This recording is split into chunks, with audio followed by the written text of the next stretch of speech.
India Muslim personal law board की जानिब से जो प्रोटेस्ट कॉल दिया गया था बत्ती गुल का, वो बहुत कामयाब रहा।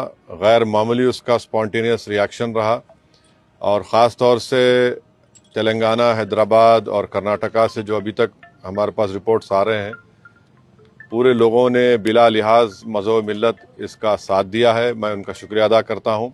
और इस प्रोटेस्ट करने का एक ही मकसद है कि हम नरेंद्र मोदी गवर्नमेंट को ये पैगाम देना चाहते हैं, ये मैसेज देना चाहते हैं कि आपने जो वक्फ अमेंडमेंट एक्ट 2025 बनाया है वो वक्फ बोर्ड के मफाद में नहीं है। वो वक्फ बोर्ड को बर्बाद करता है, वक्फ की प्रॉपर्टीज़ को ख़त्म करता है और ना उससे कोई रेवेन्यू में इजाफा होने वाला है।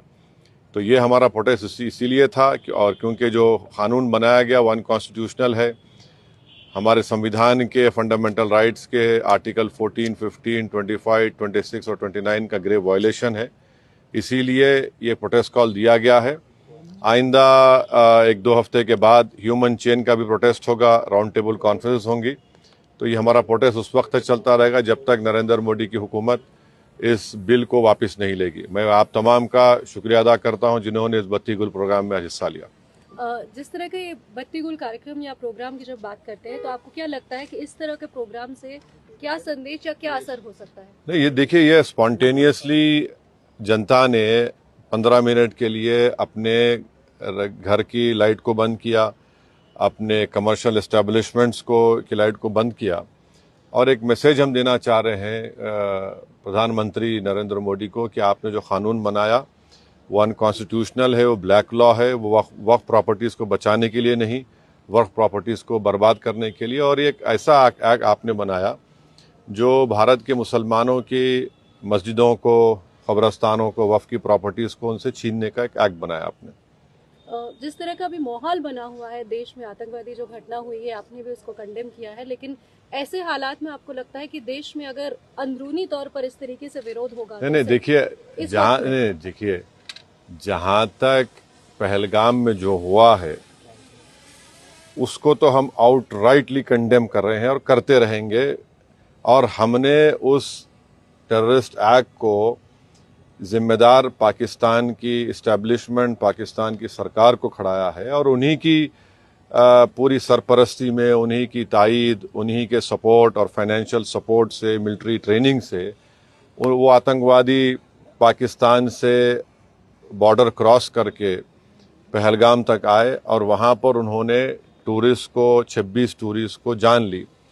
और सबसे अफसोसनाक और सबसे तकलीफदेह बात यह है कि उन्होंने उनकी फैमिलीज़ के सामने ख़वातीन को, महिलाओं को, बच्चों को अलग किया और मर्द लोगों को एक जगह खड़ा करके उनका रिलीजन पूछकर, जो हिंदू थे, उनको गोली मारी। तो वो तो कंडेमनेबल है, उस पर कोई डिस्कशन होने की ज़रूरत भी नहीं है।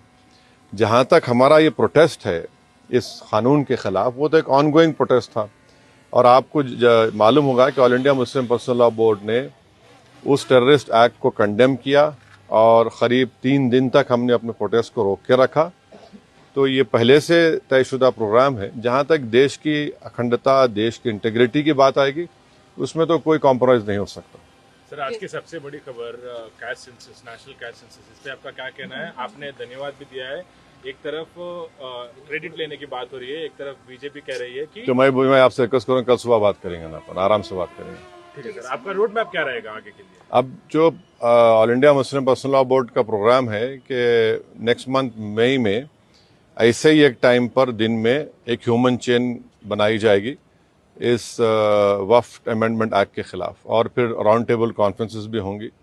तो बकरीद से पहले 6 जून तक ये प्रोटेस्ट प्रोग्राम चलेगा। बाद का program all India Muslim personal law board तय करेगी। कांग्रेस अपनी तरफ से जो है आंदोलन कर रही है, प्रोटेस्ट कर रही है, तो क्या एमआईएम क्या आंदोलन कर रही है? जैसे वो इंदिरा पार्क में भी एक प्रोटेस्ट करना चाह रहे थे और किस बारे में? इसी को लेकर।